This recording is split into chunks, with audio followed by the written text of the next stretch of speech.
really outdone myself. So we got a long story short, met MK, and I'm asking the usual questions. But do you know when you look at someone, you think, well, he's got all this equipment. Surely he must have a studio somewhere. But as you get talking to someone, he says, "Yeah, I can edit." And I was like, "Yeah, I know that, but can you edit with what I want, like CGI?" He's like, "Yeah, no problem." And I was like, "What?" So you didn't really believe him? Not to a point until I got down to He's here. got such a trustworthy face. Why don't you believe him? Because I'd been told by so many people before that, yeah, I can do this. But when I got to the studio, that was it then. I was like... So you are a believer now. Do you know... Yeah. Do you know when you see it? True believer. Okay. And you think... He's not a pagan anymore. Okay, very good. All right. So he delivered both films and better than I could have imagined. Better than the vision I had in the first place. So it exceeded everything. It gave me 2 films that I was super proud of. And now he's a friend. And when he said he's got this up and running, he's got this place going. So my commitment to the team, to the platform, is to drive from Birmingham every time we got a guest, put on the best suit I can, and host the best nobody show. said anything about suits. I just came in my normal. But this is just my.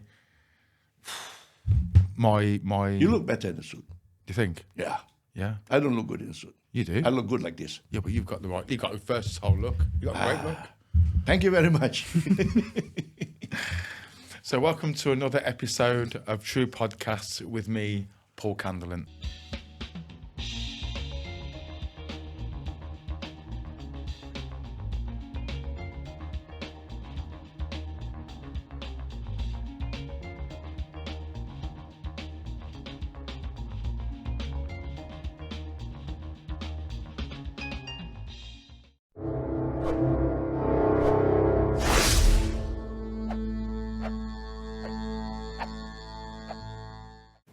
MK Cypher Films is an independent production company based in Enfield, London, UK.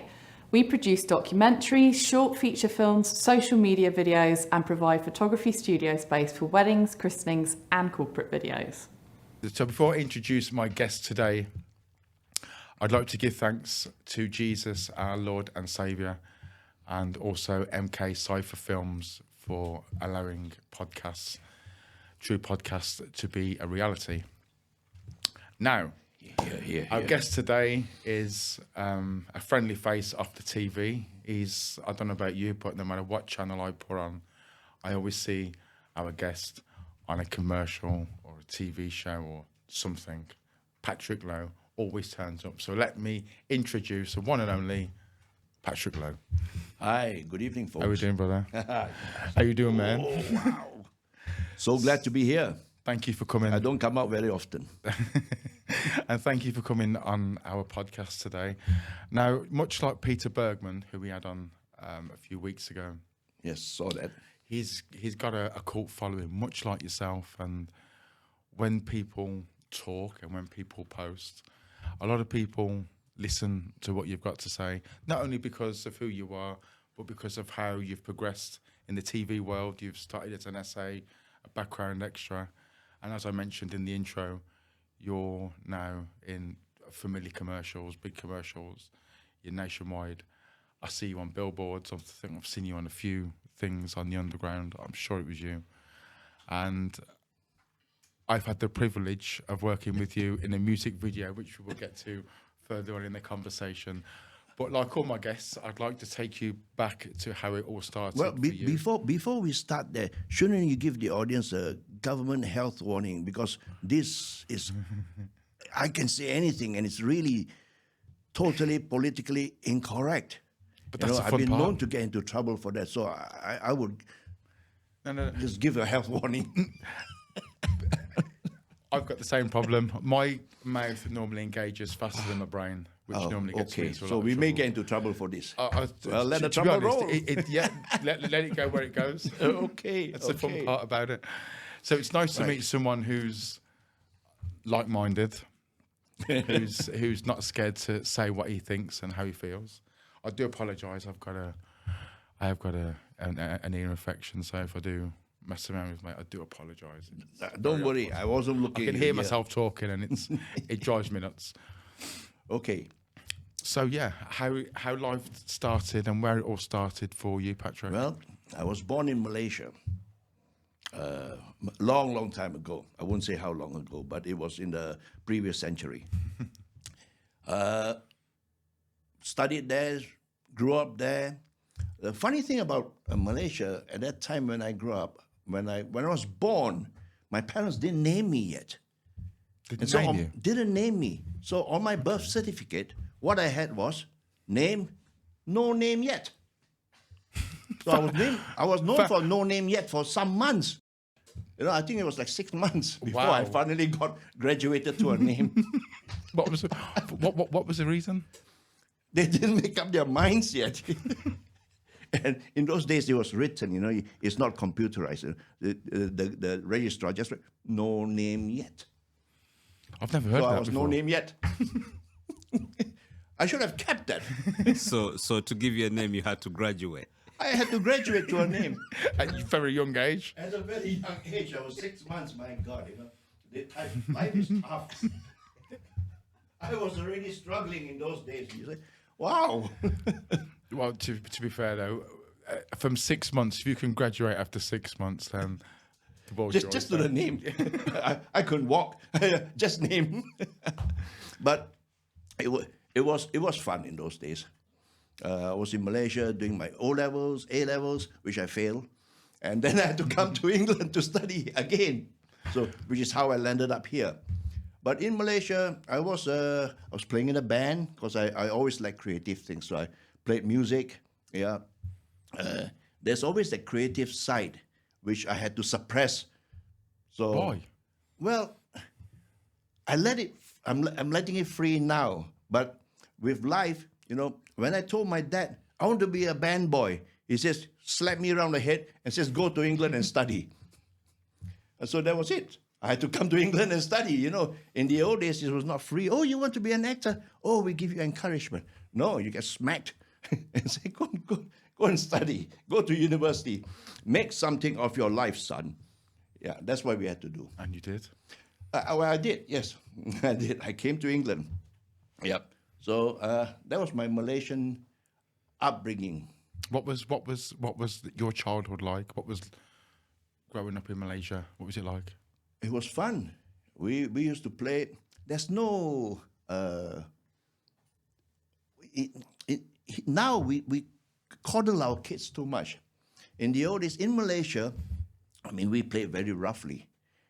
We ate dirt. There was no worries about food poisoning and all. We just Did you?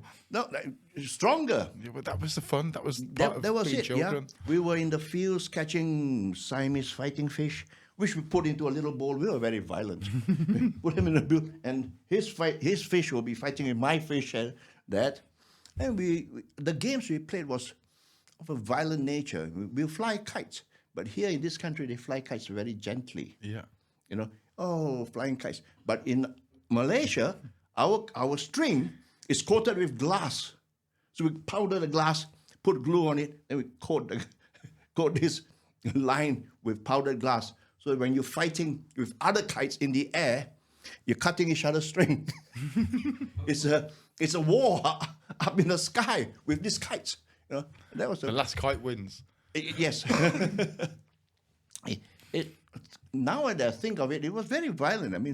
Maybe it's very good training for the world that we're growing into. So growing up, did you always have a creative side? Yeah, as I said, played in a band, so we were singing. And what was your instrument of choice?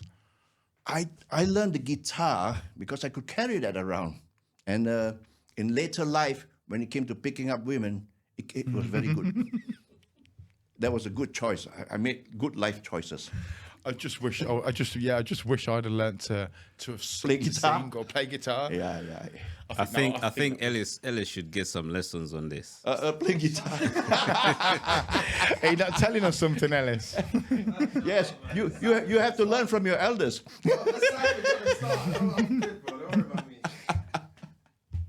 Yeah. No, when I came to the UK, my friend was working in some nurses' hospital. So he invited me to the nurses' party. And when I came and I saw, wow, this is really wild here, I thought, my God, for the next half of my life, I'm going to be very happy in the UK. What year did you come to the UK? I came here in 1973. Yes, 73. Yeah. So I went up north, studied up there for about 9 years. Came down in 79, so about 6-7 years up in the north in this place called Teesside. Okay. Yeah. Newcastle. Or was it Middlesbrough? Middlesbrough. Yeah. Stockton, Middlesbrough. So studied, did my accounts and all that up there. Then I came to London. And when I arrived in London, it was 79. It's a lovely place. I came down with my then girlfriend. I met her. I saw this beautiful blonde English lady with the Afghan coat crossing and I said, that's my wife. That's the woman I'm going to marry. Playing the guitar? No, I didn't bring the guitar to school at that time. So I chased her and I asked her for her name and took her out. And the rest is was your Spanish 44 guitar. years now. No. 44 years I'm celebrating my anniversary. She was your Spanish guitar at the moment. Yeah, that was what it was. Yeah. So I then moved down to London after that. And London life, when I first appeared in London, I went to work as a minicab driver of all things. My God. Wow. Yeah. Is it true that you have to take a map, a test of the road maps, and then you have to? No, that's the black cab driver. We're the illegal ones. We're the minicab drivers. We just take our A to Z in one hand and we will drive it. And a steering wheel in the other. Yes, a steering wheel in the other says, okay, where do you want to go? So yeah, I did that for a couple of months. I didn't even know London at all. But after a few months, I knew it quite well. you get to know really quickly. And I was working out in Chinatown. I remember I was in Gerrard Street, and my car was always parked there. In those days, you could actually drive into Gerrard Street, and there's no congestion charge or pedestrian way. And we just parked outside the restaurant and walked up, ate there, and came back down. You know, it's different. There was probably not that many cars in those days. And have you always stayed in London? In London. Yeah, I've stayed in London. I worked as a minicab driver. I worked in shops. I was still studying for my accounts thingy, and just messing around in town. Then in '83, there was a big point in my life. In 1983, I got asked to do a film. What film was that? That was Indiana Jones and the Temple of Doom. Wow. In 1983. So I said, why not? I've never done that before.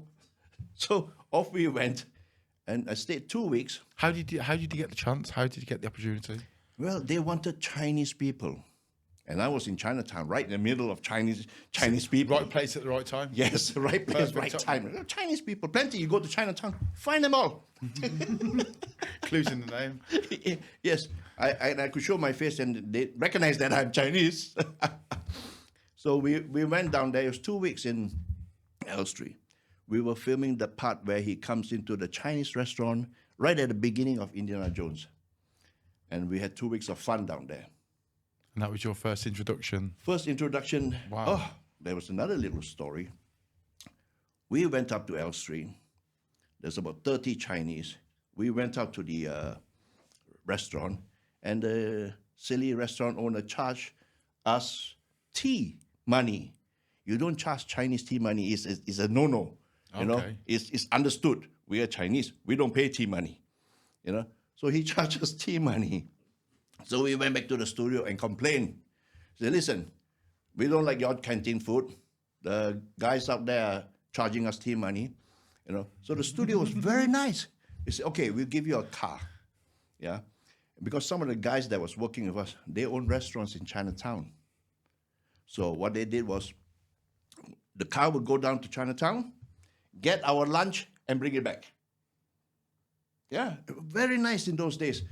We had our own catering. What happened? I know, terrible.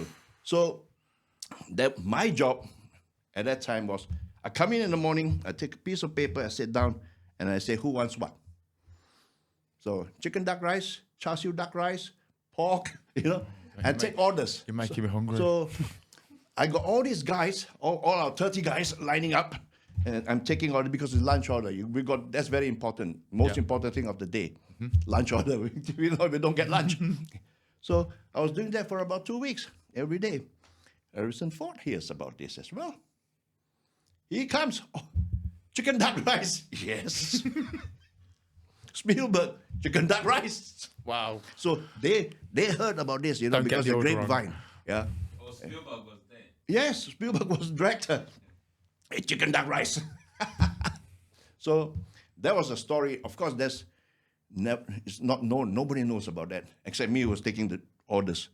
Yeah. So we had some fun, and we took some pictures as well. So it's not like today. Now we can't take pictures, and We had a guest on a few weeks ago called Terry Bamber, and we were just having a look at the book, and this was the book fantastic. I mean that Terry bought to the podcast. Now, when he bought the book, I was expecting him just to be a centerpiece for us to talk about, but he's actually signed the book on the inside of the cover. And inside this book, we've got different stories and different pictures of different productions that he's been on. And it was a privilege for him to have given us as a gift. It's a privilege for you to even get the book and signed. And for him to come down. It's recognition. This is recognition. But it was nice to not only see a piece of history, but to talk to a piece of history as well. Yeah, the man himself. Yes. Yeah, that's very, very, very interesting. It was an a quick absolute look pleasure. at it. It's fantastic. Absolute privilege. Yep. That man's a legend. Yeah. Well, he's also. I've never seen him stay in one country too soon, because he'll be in Dubai, then he'll be in India, and then he's back to the UK. Because he's a well-known,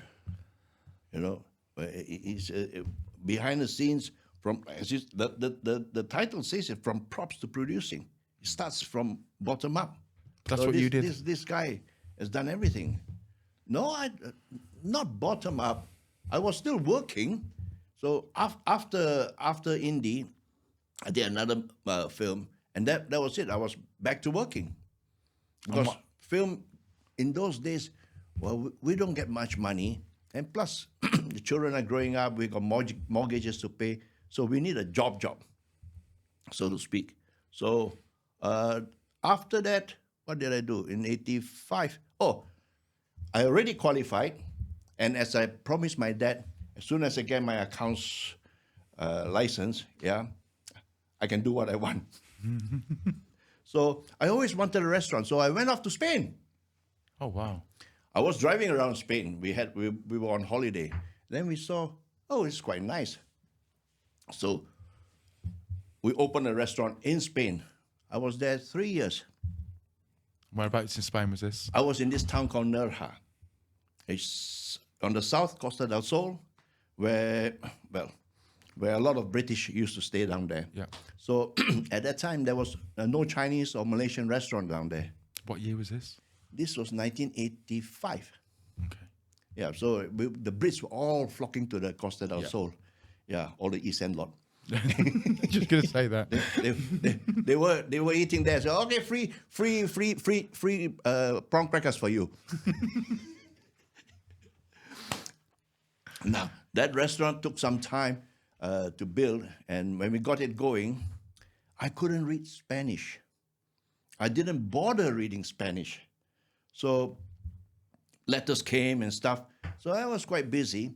Then on Christmas Eve, Christmas period, suddenly I came, tick tock, my electricity has gone off.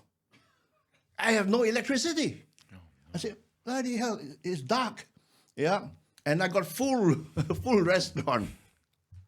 Because those bills that came with the post, I couldn't read. So I just left them there. Yeah, electric bills. They cut my electricity off. So a full restaurant. I put candles everywhere. I was cooking. I bet that worked. It worked. Yeah. They loved it. They said, "Oh, your restaurant is so romantic." You know, they loved it. I thought, bloody True hell, entrepreneur. I can't even see what I'm cooking. Luckily, I didn't kill anybody. Is this cooked yet? Tosh, like, And was that night a success? it was a success. Wow. Luckily, we only had that 2 or 3 days. We went and paid the bill and got the electricity back. You know, it was quite bad. But you know, these are like life's little idiosyncrasies that catch us up. And I mean, it's fun. Now we look back at it and say, oh yeah, well, that was all right. But when you look back, especially now you've got these stories to tell, you're glad that you did it. You're glad that you experienced it. You're glad that you actually lived when you had the opportunity. You know what? I can just imagine. They thought they're getting aromatherapy or something with the Chinese food. Crazy. And really, they just forgot to pay the bill. That was creative. They didn't know the background story. Yeah. You know, how? But you made it. You made their We night. made it a memorable. success. Yeah. I had this Spanish customer. He says, calls me to the side and says, "Your lemon soup hasn't got enough lemons." I say, "Sure. Next time I'll put more lemons for you, sir. Don't worry." That soup which he drank was the finger bowl. Oh. Where you eat wash your prawns, hands. where you wash your hands. So he drank that, then he says, "There's not enough lemons in there." I said, "Don't worry, sir. Next time you come, I'm going to give you extra lemons, just for you." Brilliant. You know, True entrepreneur, you know. Hey? You're a true entrepreneur. Should we go on Dragon's Den? No. Yes. They got money. I don't. Yeah, but we had fun. Now, imagine I was 27, 28, right in the south of Spain. Yeah. We have women coming from Italy, from Sweden, from every country in Europe, all coming down there to have fun. It was a beautiful time. One of my best times of my life.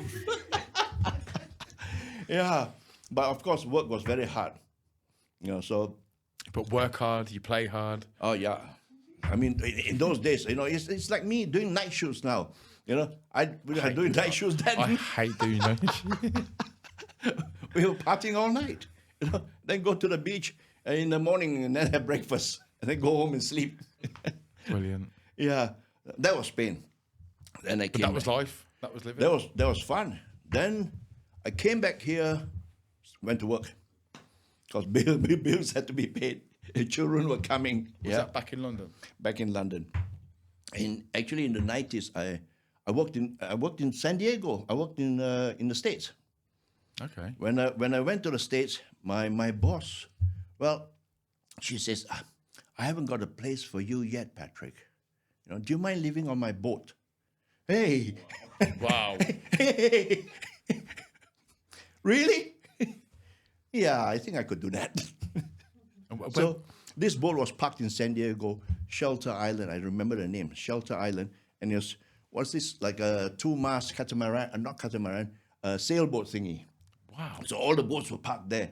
It's got a small little bed, cabin, and because we were parked in the marina, you got wash facilities over the marina as well.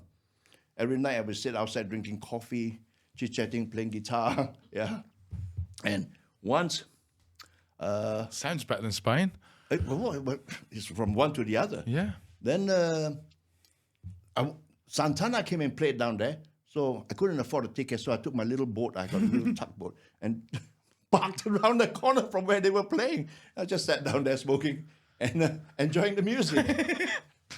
Free Santana. You know, it's not easy to watch Santana.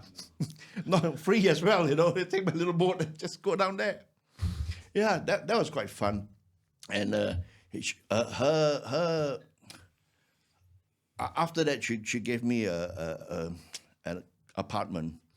And just so happens that the apartment was where the cheerleaders of their football team stayed in that apartment complex. So they were around the pool, and I had a good time there too. It was Spain quite all nice. over again. Yeah. So looking back, Yeah, it's been enjoyable. Yeah. It's been a journey. It's quite enjoyable. Well, when I met you in London, was it 3 years ago? Yeah.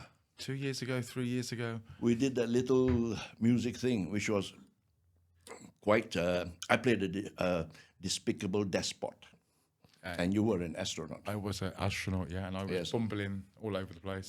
Well, yeah. Knocking everything over. You had to die in the end. I had to die in the end. Yes. But it was. I remember it really well because your look is amazing. You can even have the angry look. Well, you stole my thunder. The camera was there, and this astronaut goes past me. I said, "Get out of the way!" So, but that was what they wanted. But you've got that look. You've got the friendly look, like we see you on adverts all the time, and you've also got the film star look, which is obviously Indiana Jones. You haven't seen me. I haven't been paid. Look. We're going to get onto that as well.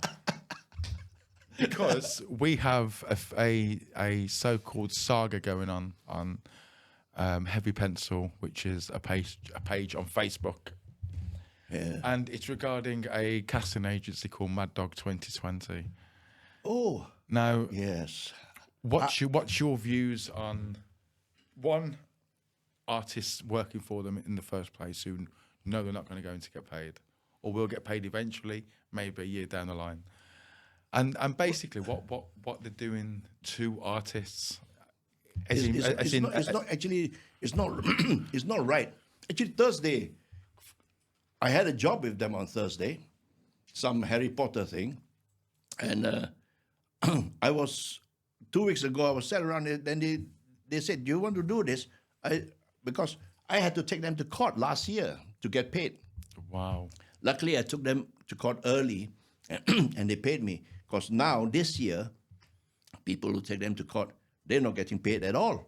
Well, they're ignoring the CCJs. They're ignoring it. No, I didn't know you could do that and legally get away with it. They're trading insolvently. So that's a different story. That's agencies. That's a bad agency to to go with. Yeah. Well, I wouldn't work for them anymore. But yeah, I mean, ultimately, they're taking dreams, aspirations, people that we all have, and literally just throwing them down the bin. And there's so many people that I meet on a daily basis who... They did give me a good job last year. I was on Sandman 2. Essex. No, not... Is it Sandman? Essex is Sandman. Yeah, Essex is Sandman. I played the part of a Yakuza triad. I keep getting typecast as triad. I don't know why. Is this friendly face? So, I'm in Shepperton 1 week, just before the strike this was, and I had to endure and watch pole dancers for a week. Really? Yes, What a hard gig that was. It was very hard. My eyes was very painful after about the third day in. So, that's Mad Dog. And then they didn't pay me. I would have done the job for free. But, they already said it's in the contract. I said, yeah, okay. So I had to take them to court. I enjoyed the filming, but I still had to take them to court. Yeah, then they paid me eventually. So who would you recommend agency-wise to SA agencies, for viewers out there who want to sign up SA for SA agencies, work? well, most of them are quite well known. You got we got Pop, which is now Entertainment Partners. Entertainment Partners. We have the smaller ones like. How does that work? Just for viewers at home, because since the switchover, there's a lot of casting agencies that are using them that we don't necessarily know of. So when they send us an inquiry, we've never heard of them. So how do you know how it works or how it does? Well, as long as you're on the entertainment platform. Excuse me, I got some throat frog. Okay, I've tried to drown it. If they're on the platform, you have to pay their 20% and VAT. And that's what I think it is, 20%. And VAT, yeah. Because they go via the platform. So, like, before camera action, even the those three guys with their MP something. MPG. Yeah, they're on. Now the reason I like MPG is because Well, of we know the guys. of the people who run it. I mean, Yeah, they were they're our essays, mates. you know. So yeah, they're our friends, but it's where they've come from and who they represent. Yeah. It's the main thing. They're essays like us. Same as Tony Lucas at Lucas Extras. Yep. Another good one. Very, very reputable. Get some great work. He will look after you.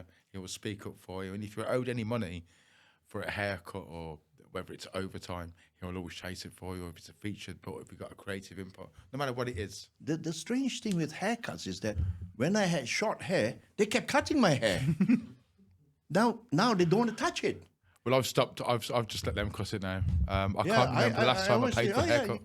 Go on, come on, 20 quid, please. We get paid? We get paid for getting our hair cut. So every time I walls up and say, I can't even remember the last time I paid for a haircut, to be honest. well, Years ago. production cuts your hair most of the yeah, time. I'm getting paid for it, so Yeah. win-win situation. So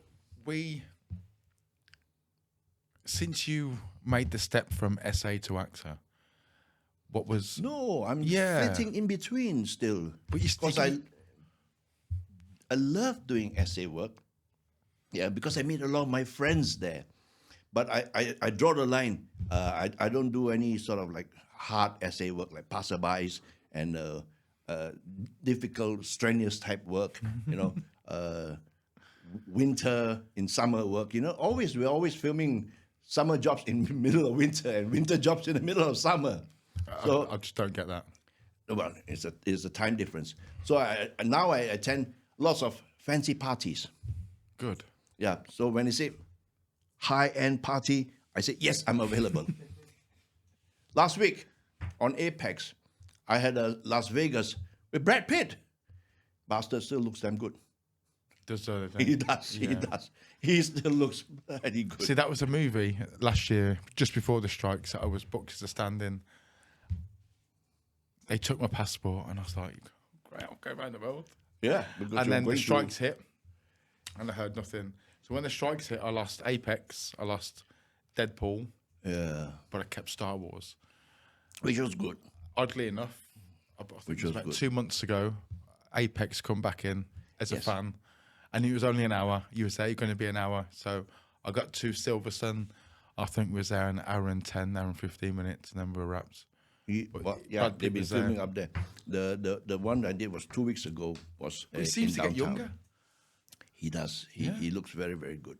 Yeah. Yeah, but that's Apex, which is still ongoing now. So we shouldn't say too much. I signed an NDA. Yeah. Me too. Yeah, we complete that out. Now, what else? Oh, during the COVID times, I had a lot of work. Me too. Yeah. I've been on the grade for 2 years as one of her army officers. And every time they film, I got to quarantine for 5 days. £100 a day they pay me. Sitting in a hotel? No, I didn't sit in a hotel. I was on my golf course. So playing by myself. Yeah, don't get into trouble. Golf, I mean. So, and then we get on set. So that was what I was doing. The grade was quite nice production. We had craft, we had coffees, and lovely production. During lockdown, I did this thing. I don't know whether I should mention because it's really, really politically very incorrect. Go for it. Yeah, well, okay. I'm going to tell you. It's only because it's you. This thing is called Never Back Down, Revolt. And they're smuggling women from all over the world. Okay. And these women are made to fight. Yeah. So MMA boxing. Yeah. So my role, of course, as another Yakuza triad person, yeah. So I'm sat down there. Then the director says, it was a beautiful Bollywood actress who was one of the fighters. When she passes, grab her ass. I said, oh, really? Should we tell her? She says, no, don't tell her. Yeah, we want her reaction. See, we have to suffer for our art. You know, I know it would have been a very dangerous, precarious, if she turned around an MMA fighter, you know, don't mess with them. She'll give you a kick. Yeah. And you'll be gone. Bye-bye. You know? So That's just to start with. That was, yeah. So she comes, and I give her a good one, yeah. And she turns around, she's going to hit me, you know. Then the DOP cameraman over there says, yeah. They loved it. She didn't, but they did. So director, the next time, after 2 or 3 takes, she was okay. She knew what was coming, you know. But the first take was the one that they used, because her face was really surprised. I can't remember. There was someone else that was Lots of our friends was on that. Die Hard. You know where he was dropped off a Nakatomi bit building. On the first take, they said they was going to drop him on 3. And they dropped him early. And they dropped him on 2. Dropped him early. Just so they got that reaction. surprise. Yeah. Yeah. And that's the one they used. We have to suffer for our art. It's cruel though. Well, you need the reaction, you know. So what are you going to do to me next? This chair going to disappear? Drop down? But going back to COVID, that's when my career took off, because I did Fantastic Beasts 3. You did. And you did. I was there. You with was. You was. I was one of those frozen temple guardians on the top of that mountain. Yeah, it was bloody cold at the time. It was like 10, 11 degrees. I remember that. It was, well, as you said, we suffer for our art. We did. And I think that went on for about 4 months. You had a good run. Yeah, I only had a 4.5 week. months. I couldn't take it anymore. I was so cold. But did you know, when I watched that scene back, wow, the stuff they can do. It's wow. Because they're all green screen all around. So you know, we were just on a what do you call it in where was it, Warner Brothers. Warner Brothers, yeah. But the mountain scenery and all that was all placed in. You know, that's what CGI is. And I was just saying, There you go. Yeah. The man himself over there, CGI. Imagine if you could do that.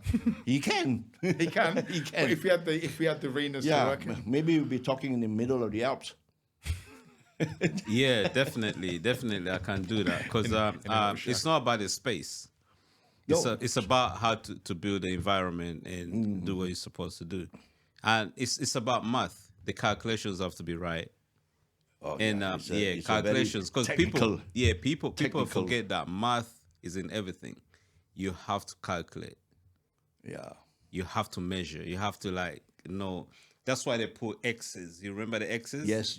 On the So green, you know green how or blue much screen. to put in. Yeah. So if That's you're your building, mapping. Is that what it is? if you're building the mapping, if you're doing the mapping, you know that okay, this person is gonna be placed here and over there. Yeah. Yep. See, the man knows what he's talking about. Right. Well, where are we? So what would be Another thing about the gladiator or the women, the women that were trafficked from all over the world. Yeah. Yeah. So was it like the gladiator? Because I've not watched the film yet. No, it's not. They're just in a big circle in front, and they're all just fighting. No weapons, just martial Fist. arts. Yeah. MMA, martial arts only. Ooh. 'cause you Yeah, took- you only took- women. Wow. You touched briefly on Bollywood. Now, to be honest, Oh. I would never, ever, ever touch Bollywood. I did Bollywood in my early days. I could write a list of many reasons, but Yeah, There's and, just no- I got paid in curry a lot of times. I quite like curry. good job. Yeah, I mean the tea was nice, the curry was good. I got most of my features, Terry most of my Bamber, Terry credits. Bamber loves. Curry. Well, Oh, I don't know Bollywood. about curry. Definitely Bollywood. See, those guys, they fly in here because it's cheaper. Mm-hmm. I did a couple of Bollywoods in my early days. They were all featured. In fact, most of my credits, my beginning credits was from Bollywood. No. Yeah. Now, Bollywood is all rough and ready. When, you know, in the Western film, we have smoke machine. It's a box, it makes smoke. Yeah. Whereas in Bollywood, there's some guy burning wood, making smoke there. Yeah. You know, it's not a smoke machine. It's some actual real smoke. That one, you know, it's burning wood and stuff. Yeah. And my first role in some Bollywood movie, I was playing a part of a tenant, and the main actor was living with me in the house. So we were supposed to be talking on camera with him in the room, but they miscalculated, calculations again. they miscalculated, and when they put the camera in, the camera is quite big, and they put a camera in, and put the main cast in there. There was no room for me. I had to talk from outside. You know, the room was so small. Oh wow. Yeah, they paid me, and I got a credit. That's luckily. Yes, and that was it. So I tend not to do Bollywood anymore. There was some nice. They are very sort of topsy turvy. They're not sort of precise. You know, everything in Western productions is calculated. There's so many people there. Whereas in Bollywood, it's a free for all. There's one Gandhi going on now. Yeah. Which I heard is not very good. It's been going for about 2 months, I think, 3 months. But again, it's if you, long days. If you don't mind getting paid in curry and long days, then that's fine. Yeah, I've gone past that stage of curry and rice. But since the strikes, don't you think the promise of the avalanche of work that didn't happen, do you think it will ever go back to how it was before the strikes? No, because there's so many budget cuts. What do you think that's down to? Is it just global? Money. Yeah. Productions have been told to cut down costs. When we start, I don't know when it did mechanical. They were flocking to the UK only a few years ago. We built so many studios. Yeah. The one near Potter's Bar has stopped being built. It's sort of hanging there. Yeah. Hopefully, eventually they'll come back. But right now, it's not that busy. There's more stuff coming along. You know, we're getting more AV checks and all that. But majority of the people are not working as much. Before the strike, I had to tell people, sorry, I'm not available, I'm sick or something, you know, make some excuse because you're double booked or treble booked. You know? So a lot of people ask me the question, is it possible to earn a living from essay work or acting work? And depending, obviously, like yourself, if you're versatile enough to do voiceover work and obviously essay work as well as acting work, to a point, I think it is possibly achievable. Well, I'm full-time since I've started, I think for the past 10 years I've been full-time. I don't do anything else except play golf and eat curry. And have you got a personal agent as well as? I have a couple of agents. Yeah. Yes, essay agencies and acting agencies.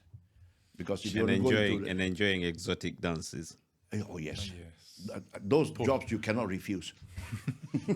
There's some things in life you can't refuse. and that's what keeps you young. It does actually. Yeah. It helps. You know, if not, I'll be sitting at home watching I don't know, crossword puzzles or something. Because I only just recently found out yesterday that Billy listening Loh to porn is yes, you're doing it all wrong. Well done, MK. Just in case you forgot that one. You see, that's why he's got a ear infection. And you got to be careful. And you have to be careful. And he's my boss. Yeah, it's terrible. Yeah, you know, do it right. It could be worse. I'm telling him off. Yeah, you got to. MK. Maybe you should go back to. He's not graduated yet. Come on, man. He's not graduated yet. Yeah, I see. I need to take a leaf out of MK's book and chill out a bit. So going back to essay work, and is it possible to achieve like a full-time status? I think it was, but due to the strikes and technology, the way AI is kicking in, I don't think that it's going to be there for a hell of a lot longer. If that makes any sense. When we were doing it before the strike, there wasn't that many. There was many, but not that many. But then after the strike, because there's no qualifications to being an SA, so anybody can come and jump in just to make a profile, and people send you jobs. Whereas there's a lot of full-time SAs. Yeah. I mean, you and me are both full-time SAs, but now because it's spread thinner, there's less jobs.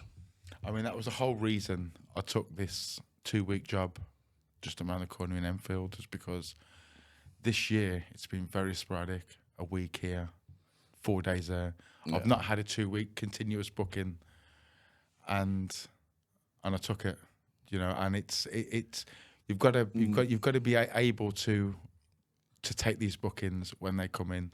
Oh 'Cause yeah, they're not always going to come in. If you don't take it, somebody else will take it. Exactly. So if you've got, I always say to people, depending on your responsibilities, on what your responsibilities are, whether it's a mortgage, whether it's kids, whether it's family or whatever, you have to weigh it up to yourself. And is it going to work for you? Are you earning enough money to pay your bills and Yes. get you over that threshold to where you can You take see, more work on? For me, I've come to SA after I retired, so I didn't have the pressures of paying the mortgage. That was all finished already. So I'm more relaxed. That's why you see a lot of like Peter and the rest of the guys. They're all retired. They had some careers, and they all retired. Then they come and play in the SA world because there's no pressure on them to actually earn money. I mean, much like your cousin Billy and Peter Bergman, Billy, you're all Billy very. You've got your own. We got our own look. niche. Well, Yeah. as I told my cousin Billy, I told him, I said, listen, you're 86. Is that You, really? you don't really have much competition. It doesn't look that old. Yeah, he's Wow. fine. He's 86. Yeah. Once he was penciled for a job in Northern Ireland. He had to play an elf with ears. So he says, oh, I'm only pencil. Do you think they might call somebody else? I said, Cuz, where are they going to find a Chinese ball with pointed ears? Yeah, because they don't worry, the job is yours. True enough, he went. Did he? They gave him some years. 5 foot nothing. Yeah. Hey. Have you done much work overseas? Yeah, I've done a lot of commercials are filmed overseas. So I've yet to do that. I've not landed. It's or the bagged commercial anything like world that is very tough. It's hard. It's hard because for one person down there, they got 100-200 auditions. So to finally land that is difficult. What's the I've been what's the quite secret lucky. touch wood. behind a successful audition or self-tape? I'll tell you about this film I did. The agent called up and says, director wants to see something from you. I'm on a golf course. Yeah. The director wants to see a little self-tape. So I put my phone on my little buggy, and then in this one I have to swear in Chinese, which is quite easy for me, so no lines, no problem. So I swear at this phone and send it to him, and he said, director loves you, you're booked. No. I'm in the middle of the golf course. No screen, no nothing, Sometimes so it doesn't really matter. If they like your look, you got it. If they don't like your look, whatever your best cameras, best sound, doesn't Because I work. stay so busy, people have asked me what the secret is, and I've got no real answer to give them. Much like yourself, you do what on you do, going. and if the director loves your look, then you've got the job. But there's 2,000 to 3,000 other people that are most probably going for the same role. Yes. So it's not necessarily you're doing something wrong. It's just that you haven't got the right look that the casting director a or the lot of actual luck director. as well. Yeah. Right place, right time. A lot of luck. So But I feel a bit guilty that people are asking me these questions and I've not got an actual because Paul, definitive answer to give them. You're working because you're very hardworking. Bless you. Travel Thank all you. over the country. You're like some of the other guys, the MPJ. They travel all over the country. I draw the line at the M25. Bless you. Yeah, I don't go past here. To be fair, though, Escort, okay. all the I'll make work- an exception for All the Escort. work Escort's is in quite London nice. Windsor anyway, is okay. So you're pretty much in the right location for all the big stuff as you are. Yes, but that is doing SA work.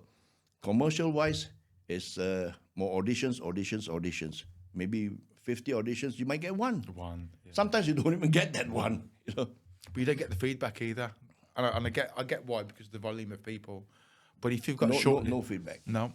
I even got 2 recalls on a night shoot, which I did end up doing in the end. But it wasn't through the lack of communication. It was just ridiculous. It wasn't until the last minute. And I was under the impression, even at night, surely you would know who you want. And it wasn't right up until the last minute that you were booked. And I just thought, so even on the top levels of commercials, it's still the same. Up to yesterday, I was on a pencil to fly out to Lithuania. And I told my agent, I said, you better go and check with them. If not, I'm going to the golf course. So he went and checked and says, no, they got somebody local. You love playing golf, don't you? Yeah, I do. Because, well, I got nothing better to do. If I don't get any work, I'm on the golf course. To be fair, it's one sport I've never really understood. It's a love-hate relationship with that, you know. So you either love it or you don't. So, I mean, you guys probably too young to enjoy it. Golf course, many old farts like me. But there's two things that happen to me on a golf course. One is that I just totally miss the ball and it goes about 2 yards. Or secondly, that you hit the ball and it veers off to the left and right. You never find it again. Well, that's fine. The problem comes when you start kill somebody.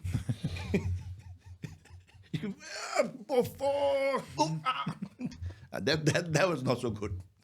It's all part and parcel of the fun. Yes. Could have fun somewhere along the line. Yes. So, yeah, commercial-wise, music video-wise, we do everything. That's why we're in work, because we do everything. Music videos don't pay that much, but they're fun. But it's the fun and the exposure that you get at the same time. Last week, I was with this full-time gorilla. Okay. I've never met a full-time gorilla before. Me neither. Please tell me he was in a suit. He was in the suit. But this guy, he's got it. I came on set, and he sat right in the middle, this gorilla. And that's his job. He's got two assistants, one to put his head on, and on the back of his head, he's got electronics at the back here, so they can move his eyes, nose, mouth, and then he's got a makeup artist to comb his hair and put snot in his nose and stuff to make it gorilla. So Splendid. He's been a gorilla, full-time gorilla for years. All the movies that need a gorilla, he's the man. You know, so I said, wow, you're the first I've met. I thought they were just a man in a monkey suit, you know, but he's a full-time gorilla. And he's got two assistants. He's a star. Assistants as well? Two assistants. One, to move the thing, he's got a little box there, and he is moving the controls to move his eyes, legs, like whatever, you know. Full-time gorilla. I thought, oh, wow, this is something new. Not many people, when he goes for audition, nobody's there. He's the only gorilla in the room. Just like your no friend, competition. Just like Billy with the elf. Yes, nobody's going to compete with him. Well, he's 86. Most of them competition have died off. So I can't believe he's 86. not that many people. I've met Billy. I think it's about twice I've met Billy, but it's only on set. It's never been off set. So we've had a proper conversation. You should get him on. Where I did with him, we had so much fun doing old people reviewing UK rap and stuff like that. And the questions he asked, because he's old, yeah, the questions he asked is what's a condom? Oh. Then I got to explain to him what's a condom. Because we were singing, you know. I said, well, probably I don't know whose song we were singing, and they were talking about abiola, and condoms, and it was during COVID time. I said, he doesn't want to wear a condom, but I advised him to wear a mask. Yeah. Better get Billy on. Yeah, you get Billy on. He'll tell you about this condom. So you mentioned that you used to play. Let's keep it together. That you used to play in a band when you was young. Do you still play? I still play now. Mess about a little bit. I have a group of friends in Southend. They're all accountants, and we have a little band. The front is an accounting office, and in the back we got a studio. No, you know, drums, organs, mics, everything. We're all at the back there. But I'm the youngest, and I'm nearly 70, so I don't know how long this band is going to last. So I don't hold much. Because like I say, we met on Porcupine Tree. That is actually a very good band. I'd never heard of them in till Sweden. They are very working with popular. them. Oh wow! They made me do very weird and wonderful things in that one. So after you died, I still had to carry on with the You still have others. to carry on with the others, Yeah, I had to kill the rest of them. But that day was so warm. I remember just like steaming up in this suit, and I couldn't see what I was doing. Well, Couldn't see where I was you going. were in an astronaut suit. Yeah. It's almost like in a monkey suit. You were in an I astronaut couldn't suit. see anything. There No, was because you- wires and speakers everywhere, and it was dark. Yeah, yeah. Lights flashing. Yes. And all I remember was turning round and then just seeing Yeah. this in my face. Get out. Well, I've being on set and eating too much, because on set you wait around a lot. Yeah, I was a couple of months on this thing called Cruella, and being on set, just waiting around and eating custard creams. When I started, I could button my tuxedo. You know, after about a couple of weeks of eating custard creams, thing was here. Went back to costume, and they changed my name. They call me Patrick. I said, "You bastard! My name is Patrick." He said, "What are you on?" That's actually Patrick. pretty funny, to be honest. Patrick. Yeah. I said, "Your costume. You just let it out." Yeah. So, try not to eat too much custard creams on set. It's not good. So what's the plan for you? What's the plan for you now? Oh, in my last commercial, I was walking around in a swimsuit, and the director says, "Breathe in." I said, "What do you mean breathe in? I'm already breathing in." I had to walk in a swimsuit, So, breathe in. He says, "Don't eat too much custard creams." That's my advice to all the people. Not to eat too much custard cream. Yes, very important. Very wise. Stay off the custard creams. Well, it's been an absolute pleasure to have you on the show and to talk to you, but to listen to your journey that has brought you. Oh here yeah, I haven't today. finished yet. No, we haven't. No, We run out of we time. haven't finished. Okay. No, we haven't finished. But just like Peter, as I mentioned previous, that it's a pleasure to get you on the show because people listen, and people take on board what you've said, what you've got to say. So when Peter posts, because he posts some great posts. Peter is what we call SA royalty. Well, People listen to him. It's like yourself. No, I just flit in and out and annoy everybody. I'm not going to say it because ADs might be listening and they don't get any more jobs. ADs always listen. Yes. But yeah, just like I was saying, just like Peter, people listen to what you've got to say and take on board what you've got to say. So when you post on Heavy Pencil, when you tell your stories, you tell them with a sense of humour. You're not too serious. You're not. It's only you're not. Peter. You're not. Peter's posting on there. He did write. He's very humble. That's the word I'm trying to say. Peter's very nice. It's just he's got some trolls who don't like what he's saying. But what he's saying is actually true. You can't please everyone. No, yeah, but studio lights for you. You see, you got to you got to learn how to remain cool like me. See, It's these suits. yes, see, there, look. But that's what I mean. You do everything with a sense of humour, and it helps. It really does, because when you're on set, like you say, for 10, 12 hours, Oh, long days. you meet a hell of a lot of people who. Some good, some bad, some indifferent. Yeah, Some good, some bad. You can't like everybody all the time. So Patrick, what's in the pipeline for yourself moving forward? I'm always doing auditions, forever self-tapes, auditions, self-tape auditions. It's a never-ending cycle of that, and of course we always get rejection. So we learn to handle rejection very well. Well, if you can't, then we're in the wrong industry. No, I'm this is afraid. wrong industry for you if you get upset. Yeah. We don't take it with a pinch of salt. It's So fine. I'm surprised how many people you meet who Take it too seriously. too seriously. Yeah, they get really upset when they don't or they get. say things that they big themselves up to something they're not really that person, and I just think, well, what's the point? Just be yourself, be who you are. That's what's going to get you the work in the end. The good thing about this essay work is that you meet lots of characters on set, and great blokes, great guys. You know? But like Peter mentioned in his podcast, people that you wouldn't necessarily normally meet on an everyday basis. So on them terms, SA work is very much interesting, and it is what it is.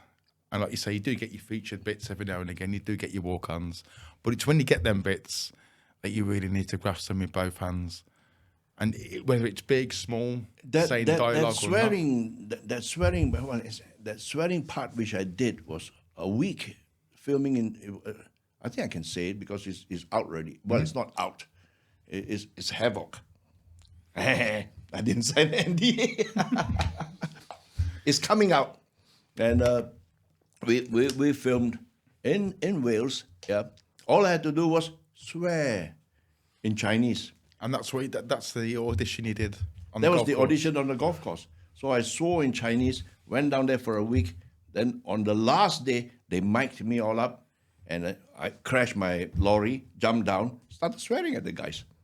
See, I've used lights, I've used mics, I've used background drops, I've used stands. The thing is, You do it on the golf course. sometimes when I was on that particular, I distinctly remember, I jumped down from the lorry, then I see 100 pairs of eyes, cameras, mics, all direction, and it's quite a scary moment if you stop to think about it. Then, of course, you just say, "Let's go," and do it, you know, and that's it. But if you stop, you can freeze. Yeah. You know, you got 100 people, wanting to rap. I did. And to go home, and you are holding the thing up by getting your lines wrong. Bad. I did a production on Channel 5 recently with, I can't remember what the production company was called, but it was for the Harold Shipman trial. And the main guy that played Harold Shipman did exactly that, froze. And he forgot everything. Yeah, and do you know, when you just feel sometimes so sorry for someone, you just think, Yeah, he needs to cool down and calm down. Yeah, get back yeah, into the yeah, zone, yeah. because and it's not easy. No. That's why we are told not to go and disturb the actors, because sometimes they are thinking all the time what to say. I'm very bad at lines, but swearing I'm good. Comes naturally. It comes naturally. I can do that in my sleep. That's what the director says. Oh, I could film you all day. I say I can swear all day. Be that kind of person that you can speak to about anything all day. You can have a laugh. You can have a joke.